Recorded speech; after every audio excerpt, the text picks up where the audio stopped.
So here we are in a fairly low rainfall zone, obviously very stony, but we've got this salt patch here. We know it's salty because you can see the white crystals on the surface, but also we've tested this and it turned out that, you know, the salinity of this topsoil was probably 2 to 3 times what is toxic for plant growth.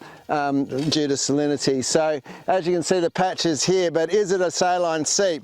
Well, I'm suggesting that this is not a saline seep because it's basically doesn't give any indication that it's to do with a perched water table. As you can see, it's here, part of a big flat here. There's no immediate sand hills, there's no catchment that's feeding into this area, and even though it's too stony to dig a hole right through, if we did, I'm sure we wouldn't find a perched water table. But what we do find in these sites where we have done soil pits through them is that they do have quite a clay underneath that has a lot of salinity in it, and that, particularly after drought years, gets drawn to the surface and forms these areas which we call dry saline land. Some people call them magnesia patches. So we've dug a hole here probably a month or so ago, and we've had rain since, but you can see that the way that this has formed this crust in there is a real sign of the sodic clay. Sodic clays tend to disperse and then they form this sort of crusty layer, and they can be really, really hard setting and often really high in salt as well in transient salinity, and so it's not surprising to see that here. So certainly, yeah, a big issue for the farmer here.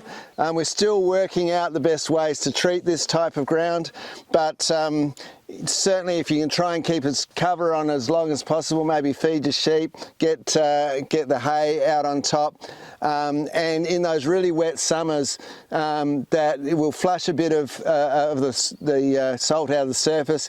If you can get more soil cover happening through there that year, and then try and keep it covered with less grazing or whatever, then maybe you can stop these areas coming back so quickly. So one of the ways that we can tell the difference between a seep and dry saline land is to look at the NDVI imaging, particularly for what is staying greener or alive longer through you know, September, October, November, because if there's no perched water table, then you're not going to have that extra moisture keeping crops alive around the edges. You're not going to have, you know, crop going twice as good around the edges like you do in a seep as it's just starting to go out. And so we've got an NDVI image here. We're standing in this area here, and you can see it's all red through here from this image, which is a late season image.